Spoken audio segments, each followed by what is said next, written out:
watching Dontaesboxingnation.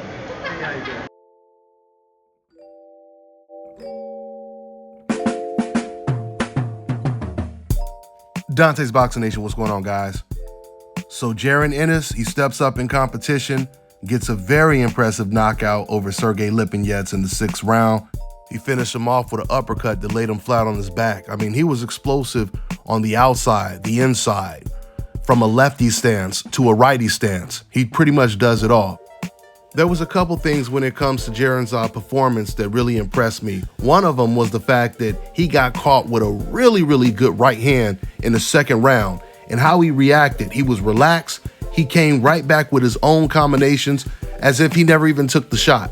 But the most impressive thing about this win is who he did this to. Sergey Lipinets has a great resume. He pretty much ended Lamont Peterson's career, stopping Lamont. He fought 12 rounds with Mikey Garcia, and that was one of Mikey's toughest fights before he lost to Errol Spence. And Sergey had just came off of a draw against another undefeated fighter.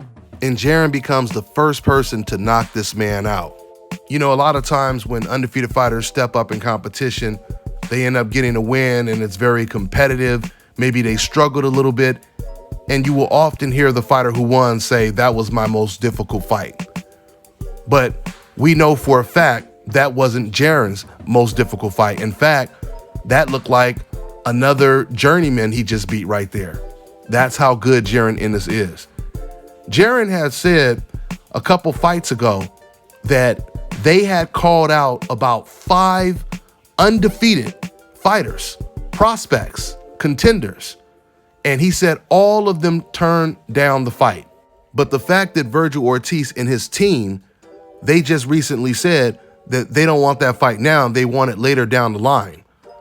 It's a possibility that Vergil Ortiz could have been one of those opponents or one of those fighters that turned down the fight. This is what it basically comes down to. We know that Jaron Ennis, he's saying that he's already ready. He's ready for Errol Spence, Terrence Crawford, etc., etc. We also heard Vergil Ortiz say the same thing. But if those fights are not going to happen right now, why wouldn't Vergil Ortiz just go ahead and fight Jaron Ennis? I think that fight makes a lot of sense if, once again, neither one of those guys can get a title shot right now. Unless they're going to go after a Keith Thurman or someone like that. We don't even know if Keith Thurman or a Porter or someone like that would be interested in fighting one of these guys. Eventually, they're going to have to fight him. But I really think the fight that makes the most sense right now is Jaron Ennis versus Vergil Ortiz. It's just amazing how stacked this division is right now. It truly is. I mean, it's just hard to imagine seeing a Jaron versus Errol Spence versus Terrence Crawford, or even versus Vergil Ortiz. But once again, we're going to see who's going to be the first person to get one of those fights out of Jaron Ennis and Vergil Ortiz. But when it comes to Jaron Ennis and Vergil Ortiz, I truly believe Ortiz, he's going to get some of these big opportunities before Jaron does. Because I truly believe that everyone is going to go after Ortiz first. The majority of welterweights, they're going to automatically think that Ortiz is an easier fight than a Jaron Ennis. And that's why they're going to go after him. So in a certain way, Ortiz is going to become somewhat of the Ryan Garcia or even the Teofimo Lopez of the welterweight division. Right now, Terrence Crawford, he has a lot of options. And I truly believe if he doesn't get the Manny Pacquiao fight, there's a very good chance he'll take the Vergil Ortiz fight. Because if it's no Manny Pacquiao, then it's going to be either Sean Porter or Vergil Ortiz. Now, Terrence Crawford's trainer, Bo Mack, he just did a recent interview where they said, man, we would end Vergil Ortiz's career. He talked about Vergil's flaws, and he's seen the same things that I told you guys I seen in Vergil Ortiz's last fight. I kept saying in my post-fight vid, it looked like both fighters were really open for uppercuts. And I know that's one of Terrence Crawford's favorite punches. So Bo Mack, he actually mentioned that. Matter of fact, the Vergil Ortiz situation, it reminds me a lot of the Jose Benavidez situation. You had Jose, who had been calling out Crawford for over a year, and fans were accusing Terrence Crawford of ducking Jose Benavidez. But of course, as soon as he knocked out Jose Benavidez, that's when all the excuses came up. as they often do. I believe it's going to be the same situation with the Virgil Ortiz fight. A lot of people are saying that Crawford is ducking him, he's afraid of him, etc., etc. And then soon as Crawford signs the contract, that's when all the excuses are going to pour in.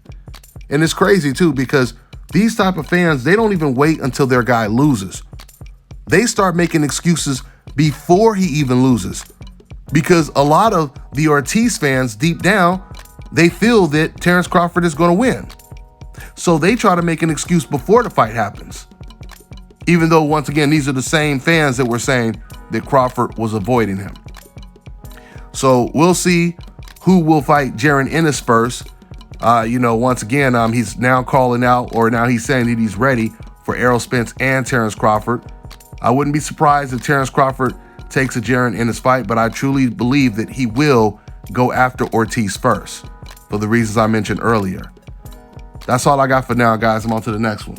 All right, now check this out, guys. If you're looking to repair eczema scars, burns and bruises, dark spots and blemishes, then this right here is the perfect product for you guys. It's called Elodiki Face and Body Oil. Athletes and top-ranking boxers, they're also using it after training to reduce swelling, inflammation, and to ease the pain. So get yours today. Go to elodiki.com, like them on Facebook, and follow them on Instagram. Fellas, I've got some great news for you. If you've lost your hair or have a receding hairline, the time has come when you can finally get your hairline back through a process called scalp micropigmentation. So here's how it works. It's a hair tattoo that replicates the look of your hair follicles when you have fully shaved it down. So to get this hookup, make sure you follow and contact my man ScalpCarolinas on Instagram. What's going on, guys? I've always wanted to find a second source of income.